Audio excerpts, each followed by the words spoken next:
We are back on It's Always Game Day in Cincinnati. I am here, Lindsay Patterson, Mike Santagata. It is day one of free agency as we're recording this. It has been eventful in the NFL and for the Cincinnati Bengals.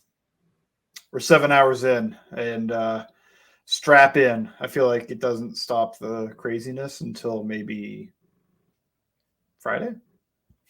Yeah, I think Friday is really good. And here's the thing, the Cincinnati Bengals, I've always kind of felt like and we'll get to the free agency and all of that, they get really kind of busy towards day two, later in the first week. So we'll see what that looks like. But we want to start with the big news of the day. About an hour before free agency really began when it comes to legal tampering, the news that Tee Higgins has requested a trade from the Cincinnati Bengals. Nothing is too surprising. We've talked about his agency before, David Mulligata. I think you and I have agreed we don't see an extension for Tee Higgins' future even before the trade request. With the Cincinnati Bengals, I know crazier things have happened, but it really just looks like he's either going to play on the tag, he's going to get traded, or he doesn't play football. And I don't think number 3 is going to be the outcome, to be honest with you. But we'll go ahead and start with the trade request. What are your thoughts on this, and what do you think the outcome is going to be? I don't think he's traded. Yeah. I don't know. I've been a fan for long enough. I'm not goldfish braining here. I go back to like 2011 in my head, and you could maybe go back further. I don't know, but these are the ones I can think of. The trade requests I can think of from big name players would be Carson Palmer, Carlos Dunlap, and Jonah Williams. And two of them got traded, Carson Palmer and Carlos Dunlap, but they had to make a ginormous effort to get traded. And I don't know if T would have to go that far, but he's going to have to do more than just request a trade, I think, because this front office is just stubborn. Like they're going to be like, no, you're playing on the tag. Like we have the power here. So Palmer threatened to retire, didn't show up to anything, and then he finally got traded. Dunlap ended up making a huge stink in the locker room, and then getting benched, and then posting pics. It was like that whole saga, and then he got traded. It wasn't when they requested the trade, they got traded, and you made great value, blah, blah, blah. It was well after they had to play hardball, because the Bengals are going to play hardball. And then Jonah Williams, he backed down, and I feel like that could be what happens here. I don't know. So T will probably have to not report to anything until like he has to. And even more than just what Jesse Bates did, where he held out until like the week before the season. Like he's going to have to hold out into the season, I think, if they're going to trade him. I think otherwise they're just going to treat it business as normal. Yeah, here's the thing. You're dealing with you mentioned it, a stubborn front office. And I mean, David Mulligata could probably do this to other front offices, but with the Cincinnati Bengals, they're not going to budge. I'm sure they have a pick in their mind of what they need to receive. First round seems insane to me, a first round pick, just because of this wide receiver class. And not only are you going to have to give up the pick, you're going to have to pay Tee Higgins. Number 2, maybe a second rounder. I know the Carolina Panthers just received another second round pick, a really high second round pick. So maybe there's conversations from the Carolina Panthers, because I'm sure you'd like to give your year 2 quarterback a nice weapon in Tee Higgins. Again, you're going to have to pay Tee Higgins. They do have room, but we'll see what that looks like for them, or if that even happens. But I agree with you. Probably around 1:00, I thought, oh, they might trade him. But here's the thing. The Cincinnati Bengals have all of the leverage in this situation. And that's why it's a little strange to me. You could play 1 year, get 20 million. I know, look, there's risks to it. You get hurt and you're trying to get a long-term contract extension. Maybe the Bengals let you walk after next year, or they do a double tag. I'm feeling, as we're recording at 7 p.m., that he's going to play on the tag. And I agree with you. Probably not going to show up to anything during the offseason. It'll be when all of the, fines could be impacted. When is he going to sign the tag? What does that look like? Is it week 1? Is it after week 1? I don't know. But I think you're playing a game with a front office that holds all the cards right now. And the best thing for T to do is probably play on the tag versus fighting this out with the Mike Brown and Duke Tobin and the rest of the crew. But also, number 2, I think it's also important to think what can make the Cincinnati Bengals better. You're going to take about a $20 million dent in your money going into the cap. You have a guy who wants to be traded. What are other front office is calling? What are they offering? All of that should be extremely important. And the Cincinnati Bengals should listen, especially if Tee Higgins is only going to be here for one more year. I'm trying to think about 2 to 3, 4 year window for this team, and getting another draft pick high in the second could be huge for them. So for me personally, I don't know what I want the outcome to be. I just want the best players on the Cincinnati Bengals team to win a Lombardi. Yeah, sure. I mean, you've got your three paths here. One of them is bad, and it's probably also the most likely, where you just let them play. And well, no, there's three paths, but one of them's not happening. So I should say, three Mm-hmm. paths, one's not happening. Extension, not happening. I think we are well beyond Mm-hmm. that. So your two paths left, which it's not just because of the trade request. It's that they've been saying that this won't happen in the first place because Debo Samuel requested a trade, got extended. That's happened. That happens all the Yeah. time. That's just part of the negotiation process, and that could be all T is Lamar really Jackson did doing. it.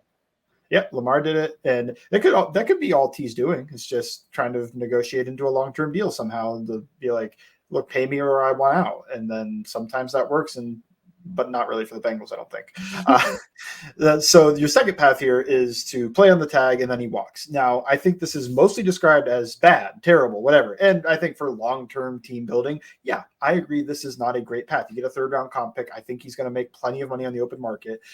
So to make that third-round comp pick, like I think he'll make more than Jesse Bates or whatever got the third-round comp pick for this year, coming up later in a segment.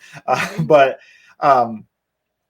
I think he'll make plenty. I think you get a third round comp pick. That's basically a fourth rounder to me because it's so late in the third round. Sometimes in the top 100. Like I think the Bengals current one is in the top 100. So like that's good. So it's not real for it's somewhere in between what like a third to me is a fourth, like 75 to 100. That's all I think of. You're somewhere from like pick 75 to pick 100. And in top 100 players, they're basically you're thinking those guys will be starters, in my opinion.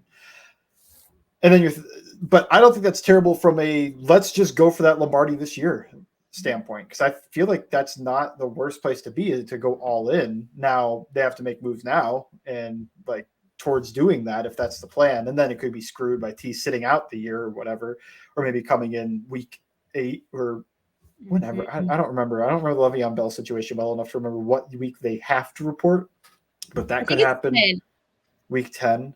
but I could And be wrong. I could be wrong. if he's good for the playoff push, sure, whatever. Hopefully they can win enough games before that. But you put all your pieces in, they're not going to go get Tyron Smith, but somebody like that. You just get these 1-year contracts, these mercenaries, maybe some defensive tackles that are a little older. You just like let's give them a 1-year deal, 2-year deal, and just try to build the best possible team. Maybe even tight end. Maybe you go grab Austin Hooper for a 1-year contract to go with Drew Sample. I don't know. Is Austin Hooper still good? I'm not watching the Raiders to find out. So, I mean, I will if they sign him, but not right now. So maybe you could do that. I think it's mostly described as bad. I think there's merit to it. I think it's what the Bengals wanted to do. But now with the trade request, if he sits out, your third option is to trade him. Now, I would say the worst option here is to trade him after free agency because whoop-de-doo, we have $20 million and nothing to do with it. I mean, that's where I would be most critical of this because we're there right now. They could trade him today, tomorrow, I think even Wednesday. But I guess when you're listening to this, that is tomorrow, whatever. Magic of podcasts. But that's fine because you can still go grab guys. You can go grab starters. You can go grab quality pieces with the money that you freed up from Tee Higgins. But to trade him draft night, who cares? Like you save $20 million and the Bengals, they probably still rolled over their 7-8 million plus the other part. So now you're just rolling over $27 million or something. It's like, well, what a waste of cap space this season. What are you gonna go sign somebody that's still on the market then? The guys on the market then are like who's the best one? Odell from last year. No, Odell was maybe their third receiver. Nelson Aguilar played more snaps than Odell Beckham. I don't think people talk about that. And he's probably more important. But yeah, that's who you're looking at if you trade T draft night or even just like a week or two from now. It's like your return on investment for your cap space there is non-existent. So to me, it's trade him now or tomorrow or Wednesday or whatever, or you hold him. You hold him till the end of the year unless he's going to sit out the whole year. I understand that part of it. You're late in the process. Like if you were to trade him last week, this or today, tomorrow, like I think trade could still happen and it makes sense. I think the worst outcome is to trade him like on draft night, which is also probably more likely than trading him soon. Yeah, that would be a real big bummer. I agree with you. At the same time, I try to feel like what do I want the Cincinnati Bengals to do? And sometimes what we want is something that they won't do. I still think that they value Tee Higgins at a very high level. I know some of the reports coming out today. Jordan Schultz, he did an interview. Obviously, Ian Rappaport, Adam Schefter. You're going to have the agent side of wording of things, and one of the things was brought up that the Cincinnati Bengals haven't had conversations about his contract extension in almost 12 months, which seems a little bizarre to me. Obviously, the agent can say whatever they would like. The NFL insiders are going to take whatever they're getting when it comes to a big name player. But what do you think about some of those reports that are coming out? I feel like it's all just the hardball portion of like all the negotiation process of this. I mean, Yeah. he's going to say they didn't offer him a fair deal. The Bengals are going to say he's asking for too much money. We just did this, Jesse Bates. And Yeah, then it's news true. will come out with some type of report about it that is more objective than the two sides. But end of the day, it's probably the Bengals think he's worth so much. T thinks or knows that he can get more than that on the open market, and he would rather make more money than to stay with the Bengals. And that is a very common thought Mhm. among players. So I don't blame him for it. Go make as much money as you can in this limited window. I think that's fine. Uh, That one more thing about T. Higgins, and then we'll move on to free agency. But for the Cincinnati Bengals at this moment, I honestly think, and look, I have no problem if T. Higgins is catching footballs from Joe Burrow in 2024 and he's in the end zone, they're celebrated, and he helps this team go all the way or succeed in the playoffs, get a Lombardi. I am all for that. Believe me. If he's there, I will root for T. Higgins. But at this point, I think it would be extremely important that the Cincinnati Bengals are being really open and listening to some of these offers if they are calling them. yeah, some people just got traded. Carlton Davis just got traded. Like guys are getting traded right now. I can think of a few more, but I know there's been a few trades already. Yeah. Like teams are trying to do what I talked about with trade him now, so you can use that cap space. I think the Chiefs are probably trying to do that with Jerry Sneed right now as well. So it's a possibility. It's a little off. Like the Bengals don't typically do this, but in my opinion, if you trade him now. Don't wait until draft night and then we have $20 million just laying around of owner just gets to keep the money, I guess, because it's not going to players. Mm, I don't want that. I honestly, I'm at the point where I want this team to get better. And with it being a loaded wide receiver class, and yes, it feels like they're a day two team, get a wide receiver in the top 40. That would be huge. Or what feels like we again, they're unknown in the NFL draft. We will have to see what they look like in the NFL. But at this moment, if you're only going to have T. Higgins for one more year, get some value. Don't do it when it's too late, like Jesse Bates. And I'm not saying that they should have extended Jesse Bates, but they could have traded him and got something if they planned on moving on from him. So that's just how I feel right now. But again, with T. Higgins, if he's a Bengal, awesome. That is great. That's one more weapon for the Cincinnati Bengals. If he's not, I hope the Bengals got really good compensation for him. Yeah. Yeah. Brian Burns just traded for a second and a fifth round pick. So there's a bunch of guys getting traded around that were high cost players.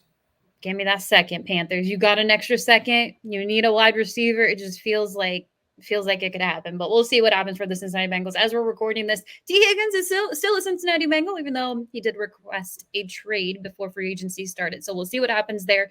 Next, we're going to talk a little free agency. The Cincinnati Bengals did make a move in the position Mike wanted them to on It's Always Game Day in Cincinnati.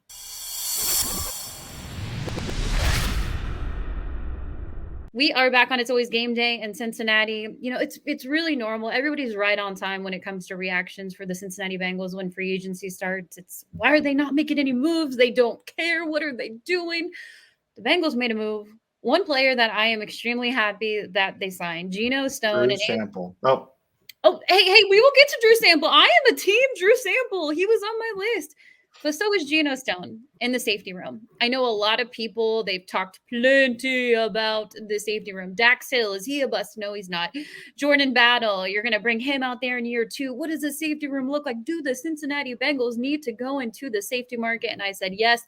They brought in a 24-year-old, soon to be 25, AFC North guy, 7 interceptions last year. I know a lot of people have opinions on his interceptions, but they all still count the same. Geno Stone's coming over from the AFC North. I love it. He's technically a vet guy, still really young. 2-year deal feels really friendly, up to $15 million. I thought this was a great deal for the Cincinnati Bengals. That one interception, I think a lot of Bengals fans will remember in the Baltimore Ravens Cincinnati Bengals Week 2 game. Joe Burrow's talked about it. Zach Taylor's talked about it. You have a breakdown over on your social media page, Bengals_Sands. What do you think of this move in the safety market? I mean, I like it. I think for compared to all the O safety signing, I think it's a great signing. I think the risk with him is baked into this deal. The risk being he had one really great year in on one of the best defenses with like a lot of talent around him. Is he that good, or did he get lucky on some of his interceptions?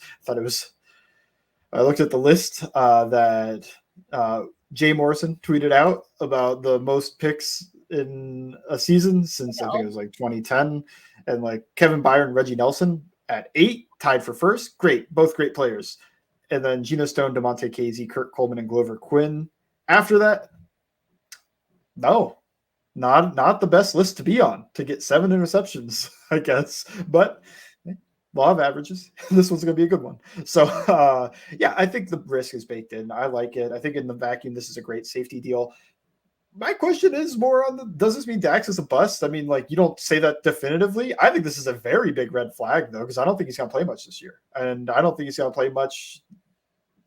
I think people are going to talk about like, oh, 3 safeties, and he's going to play the nickel. He's going to play the star position. Star in Sabanese is just the nickel. Like, we could stop pretending to be real smart about it. It's just a college way to say the nickel. And that's Mike Hilton. They have a locked-in nickel in Mike Hilton. And here's the amount Lou Anarumo plays 3 safeties, like 10% of snaps, maybe less. So that's probably not changing, because the whole thing with 3 safeties is always, who do you take off the field? Do you take Jermaine Pratt off the field on 3rd and 3? No. Do you take him off the field on 1st and 2nd down? No. Are you going to take him off the field maybe in like 3rd and 7 plus when you know it's a pass and you can get into that? Maybe I think Dax this year is probably, he could beat out Jordan Battle, take that strong safety or whatever safety spot, the 2nd safety spot. I think Stone's locked in.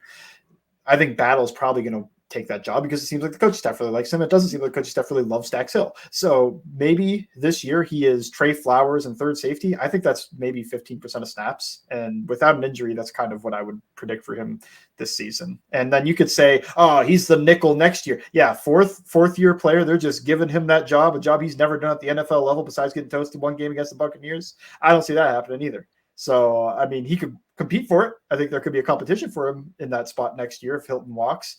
I think it's also possible Hilton just stays. So Dax Hill in a weird spot with his career. But I think this is a good move. It's an upgrade. I think Geno Stone is an upgrade on Dax Hill. I just feel like this, to me, just my opinion, tells me that the Bengals are lower on Dax Hill than a lot of people may think. Like, I think they think he needed to be replaced. And you talk about he has to be good in one spot. To me, they're saying that spot is no longer safety.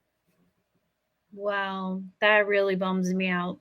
I don't mean to bum you out. I just I feel like the whole thing with the Swiss Army knife, the 3 safeties, it's cope. Like it's not happening. I'm a very big coper when it comes to not. Yeah, it's gonna be like 8 snaps a game on defense. Like what a Swiss Army knife. Like because guys are locked into the spots that he's gonna play. If you think Jordan Battle and Geno Stone are your starting safeties, and you think Mike Hill is locked into your nickel, which you definitely should on that one.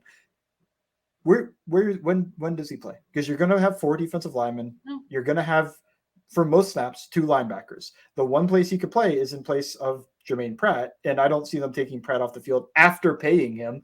The only reason I'm so against the idea of this being 3 safety going to be a revolution for Lou is because I thought this would happen when Dax got drafted, and it did not. Mm-mm. So I don't think it's going to happen now that they've paid the linebackers, that they've paid another safety. What if both are producing so well, it just makes it just such a hard decision for them on who to put out there? Ooh, Dax and Battle? Or I don't know. Is that both? I think in my mind it was the 3 safeties when they signed him. Obviously, he's an upgrade over having Nick Scott on the roster, and they'll probably cut him unless he's going to be like a special team. There's no way well, he makes $4 million. I don't think you do that. Yeah, he's gone. He's gone. And here's the thing: Bengals fans are like, "Why didn't they cut Nick Scott yet? What? They have plenty of money. They're not in any rush. They'll make their cuts. I'm sure there's still current players under contract that they're going to end up cutting in the next few weeks or the next week. So we'll see what that looks like. I definitely, obviously, writing's on the wall for him. But man, the Dax Hill reality, that scares me a little bit because man, I still believe in him so much. And maybe I'm just over optimistic because he's a first round pick, and I want them to get it right when it comes to the safety position. And I wasn't down on um, that situation, but now I'm a little bummed. I mean, that's just my opinion of it all, but that I do think that we are going to spend all offseason talking about the versatility, the Swiss Army knife, how they're going to play all these three safety sets, and they're just not going to do that. They're going to play the same defense they always play because that's what defensive coordinators do. They don't completely change the defense to fit in a first round pick that's underperforming. Yep. The All thing right. with the three safeties, when you look at other NFL teams that do that, they don't have a nickel. Like when you look at the Ravens, like, oh, they play these three safety sets with Kyle Hamilton. Kyle Hamilton plays the nickel in those sets. They don't So have a guy like Mike Hilton that they would kick off the Bengals have Mike Hilton. When they go nickel, it's going to be Mike Hilton. So at the end of the day, do you like the Geno Stone signing? I like it. Yeah, I like it. That's what I'm saying. It's an upgrade. It's cheaper than you would expect, and the risk is baked into it. I think this is a good signing from them. But I also just want to be real about Dax Hill. Hey, I'm all about being real. And I feel like the bonus, if you think about it, their defense is still really young. They signed this guy who was impressive for the Baltimore Ravens. And again, they had one of the top defenses in the NFL. And we'll see what it looks like for Geno Stone in this defense. But if you're Lou Anarumo, you have to be extremely happy. You get a great deal on this guy, and he's going to be 25 years old, still really young. You Yeah. have him for 2 more years. Maybe he plays up to potential and you end up extending him and you still got your guy. So we'll see what that looks like. But I think getting this guy from the Baltimore Ravens, he's familiar with this division, will be absolutely huge for the defense and what it looks like. So I'm all about it. I don't feel like it was an overpay. I'm seeing a lot of people just say it was a steal of the day the Cincinnati Bengals received when it comes to free agency. Mm-hmm. So there was no real other players that I looked at and said, man, I wish the Cincinnati Bengals would have made that move. But we can talk about that next in our next segment when we go into what the outlook is, because another offensive lineman just returned to his team as we were recording. So I have more next on It's Always Game Day in Cincinnati.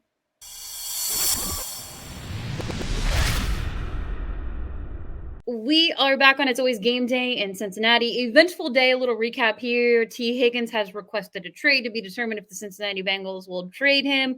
They make a move in free agency. Geno Stone, Travion is back, which I felt was a little surprising for me, but I guess it works. And then the big one, the huge one, the one that I really wanted to happen. Drew Sample, True. 3-year deal. I know how Bengals fans are feeling about it because it all was dropping at the most probably worst time possible because you're getting this Tee Higgins stuff. They want them to make new moves. And then their first announcement was Drew Sample. I was ecstatic. I think getting a 3-year deal done with him, one of the best blockers on the team, was absolutely huge. He's not going to be tied in number one. I still feel like they make a move to be determined if they do it in free agency or if it's in the NFL draft. Let's talk Drew Sample real quick. Okay, yeah, blocking tight end, and those guys are getting paid. Look at what Colby Parkinson got. I'm going to look it up real quick. I have the whole thing loaded up. There's 60 players that signed, if you believe that or not already. 3 years, $22.5 million. And I think that Drew Sample, who isn't on this list, Drew Sample, he can give you something similar because I think he's a good blocking tight end. Now, receiving, he looked his best as a receiver this past year. I think you think about the play he made Taylor Rapp miss in the open field, score the touchdown, and just was kind of more sure-handed than he's been in the past, tripped over his feet a little less, made some guys miss. Like, there may be some meat on the bone there as a receiver, but he's a good blocker. And that is a highly coveted position in the NFL right now where guys are getting paid $20+ million, like $8-9 million a year just for this role. And Drew is making like $3 million a year on this role. So it's like Colby Park isn't that much better that he's worth double Drew Sample. No, not to me. So, or triple almost, I think. No, like I think Drew Sample at this is perfectly fine. This is like perfectly fine. Tight end 2 blocking tight end contract. I'm happy he's back. I made his career highlight reel this morning after seeing that he signed. I love it. I'm excited about it. I think he got a nice little bump in the pay grade. I think it was like 1 point something last year on a 1-year deal. So Drew kind of bet on himself. Were you a little surprised that he waited until free agency not really technically started, but legal tampering started and they didn't get this done before? Like not really surprised. Maybe he wanted to see his market. I don't know. Just a possibility of like, what does anybody else really want me for a lot of money? Or maybe he could just use that. Uh, I think it's possible that he could have used that like leverage of being like, hey, the Titans said they'd sign me to 3 years, 7 million. Like, can you beat that? And the Bengals maybe value him enough to go like, yeah, we'll beat that. Like, stay here. Yeah. Another Bengals free agent, Cheeto, obviously going to the Titans. He got the bag. Nice little bag for Mhm. him. Always a fan of Cheeto. Loved when he was here. Some of the things, when he tore his ACL, I just remember him being on the sideline for the rest of the season on his crutches after every game or during every game. Team player, leader. Loved the free agency pick. Was always bummed when he tore his ACL in that Halloween game. They went on to win 10 games straight, which I didn't think was even possible. But he was incredible with Cincinnati. He's moving on to the Titans, and honestly like some of the moves. I think if you were to look around the NFL, and sometimes when you're big spenders and end up it doesn't always work out for those teams, and then they'll make those cuts in like 2 to 3 years. But for the Tennessee Titans, it feels like they're putting together a nice little team for Brian Callahan. Would you think of free agency for them, or just overall in the NFL? Little worried about the. I mean, I'm happy for Cheeto. I Mhm. am just thinking like he did look a step slow last year.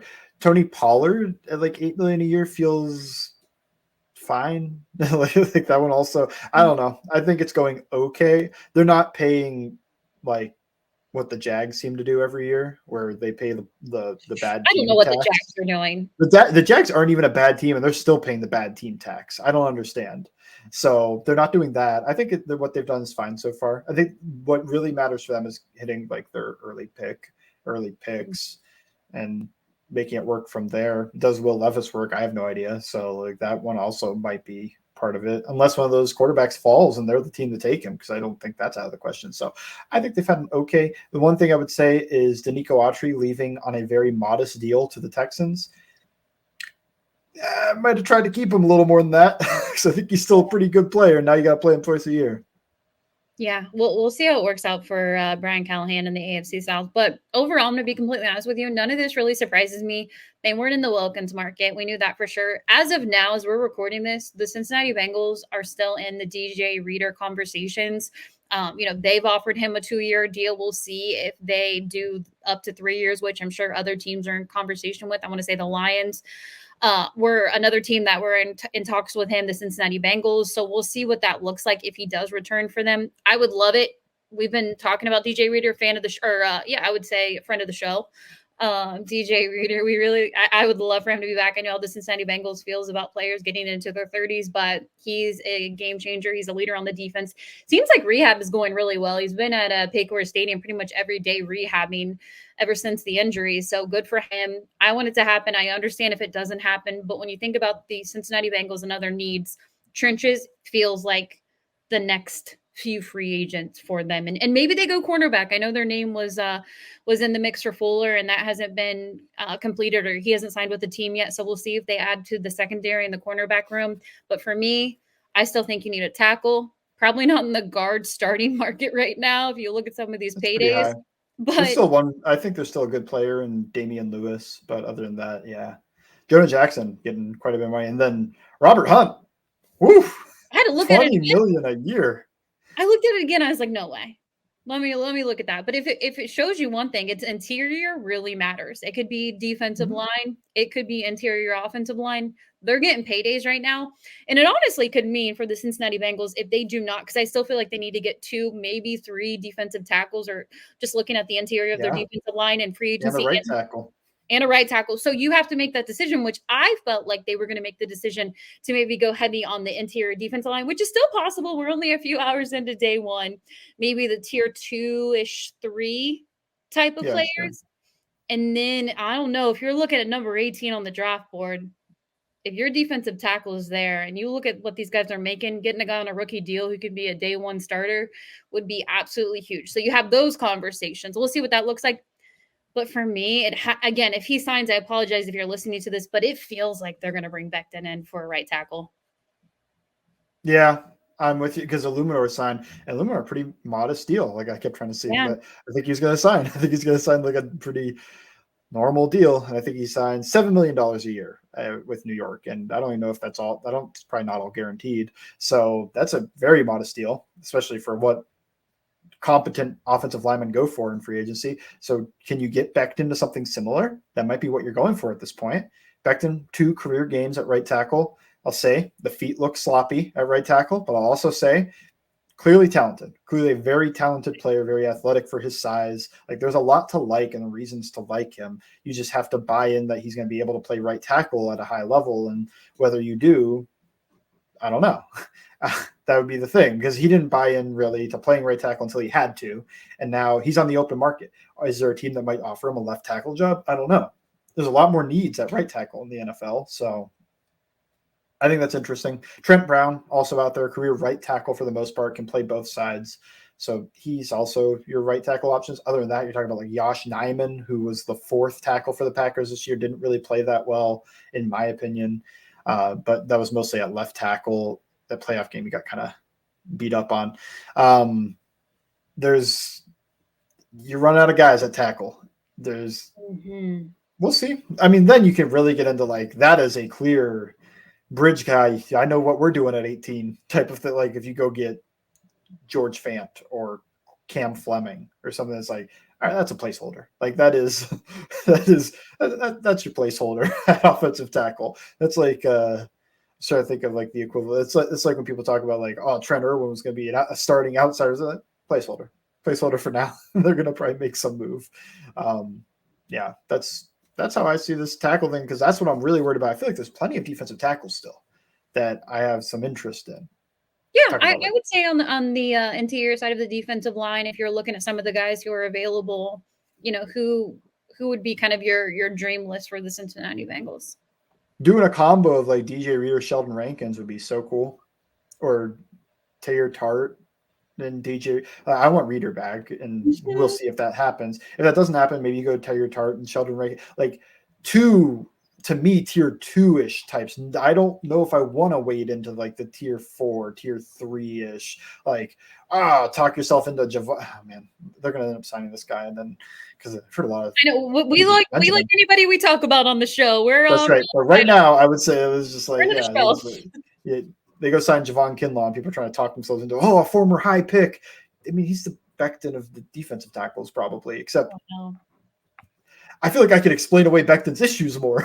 Like Kinlaw's just been out there and being bad. Like Becton, I could be like, well, he was pretty good his first year, and then after that, it was fights with his coaching staff. They made him change positions. He's doing rehab. Like it makes sense he never got better because he never had an offseason to try to get better. He was always doing rehab or changing positions or doing something stupid.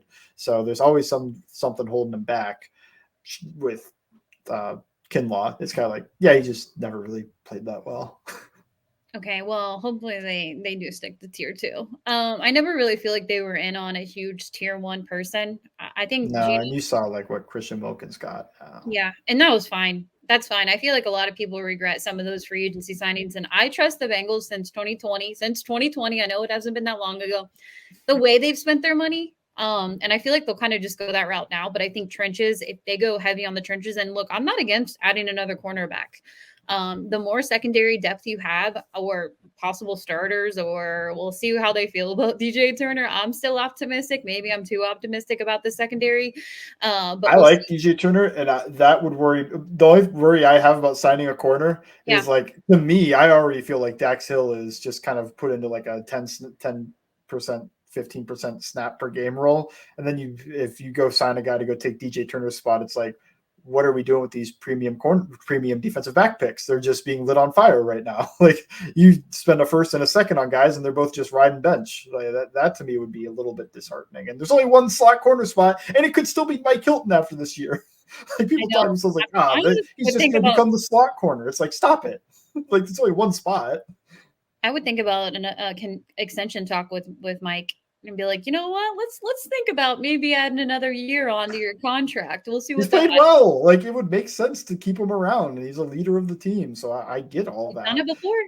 They've done it before. It would certainly take away all the dreams of what people have for every failed defensive back pick so far. It feels like if they get replaced, people just go, "Oh, he's the slot corner of the future." Well, we'll move on to another position group. Tight end, there has been an announcement. Noah Fant is actually going back to the Seahawks. A lot of teams going back to their former team. Makes a lot of sense. He's actually going for 2 years, $21 million. I would have done it. but Yeah, it's they don't. also 10 plus million. I think the Bengals are trying. This is one other part of the corner thing that gets me is like, you're going to spend $7 million at corner. Like, what do we have left for real needs without a premium pick in their spot, like right tackle and two defensive tackle spots? What do we have left for that? Because they always talk about this pie. There's only so much pie to go around. When they talk about Tee Higgins extension, suddenly there's $7 million laying in the banana stand to go get a corner. It reminds me of, because sometimes when I'm bored, I go online shopping or I put things in a basket and I'm like, oh, I'm just going to add that to my shopping cart. Going to add that to my shopping cart. And then I add so much to my shopping cart that I look at the total and I say, this isn't going to work. And I have to remove a few things. I think people are just bored and they think the Bengals can sign this person, this person, this person, this person. They have cap room. Believe me. I truly believe they have cap room.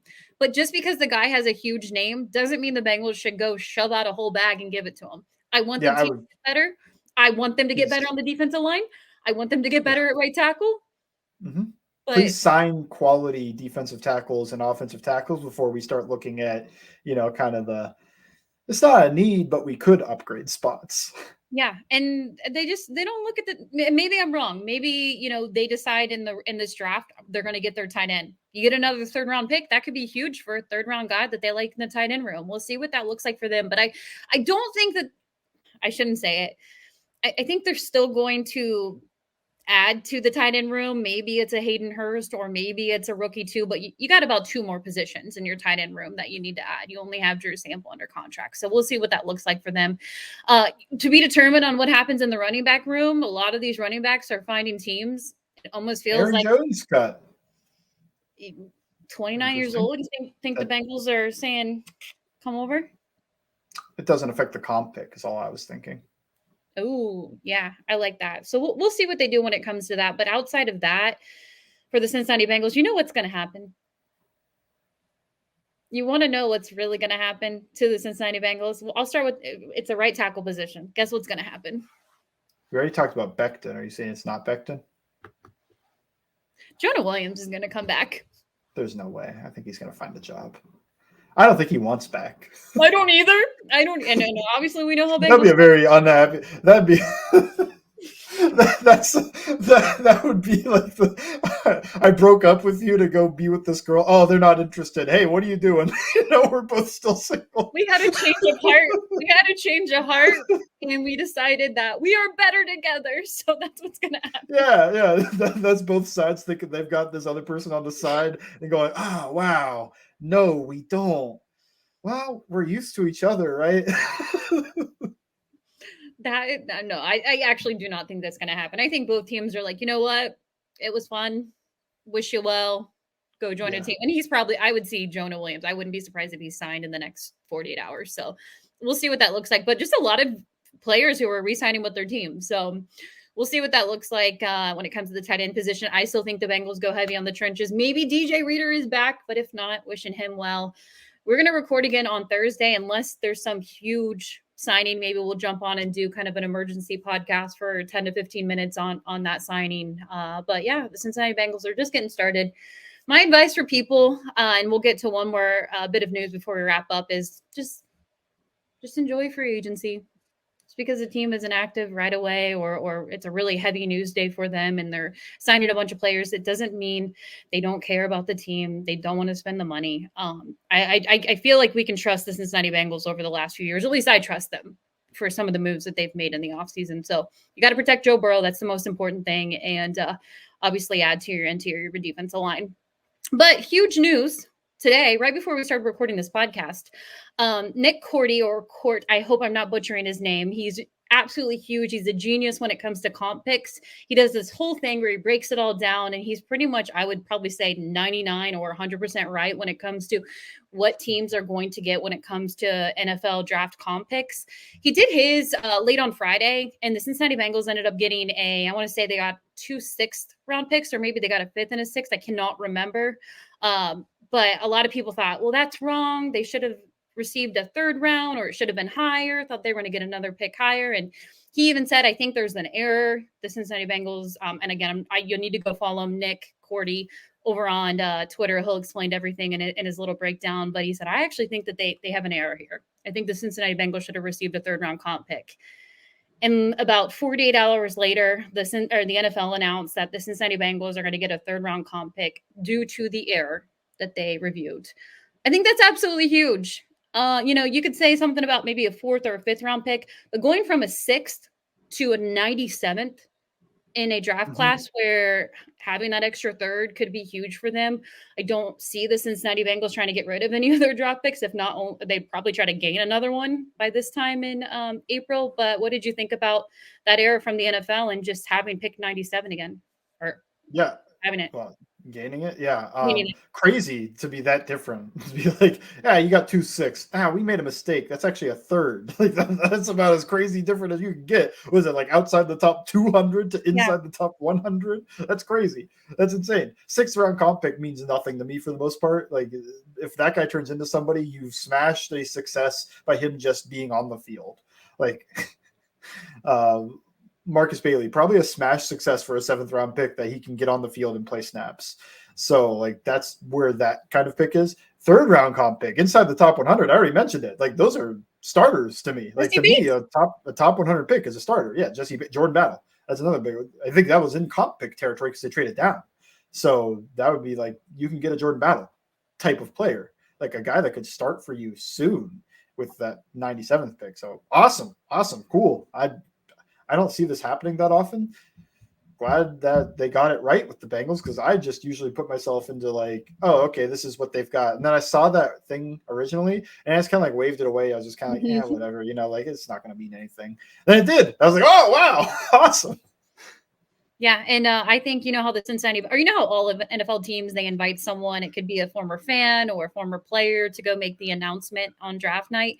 Nick even tweeted out, he goes, "I hope this player ends up being a Hall of Fame player for the Cincinnati Bengals, so we can remember this moment forever." Pick 97 in the 3rd round. I think the Cincinnati Bengals, if you're a listening friends of the show, Zach Taylor, if you listen to the podcast, I know you really don't make these decisions, but you probably can influence the front office or the people making these decisions. Nick Cordy should be there on draft night making that announcement for the 3rd-round pick. Yeah. Well, not even a Bengals fan. I think that guy's a Broncos fan, works for Over the Cap.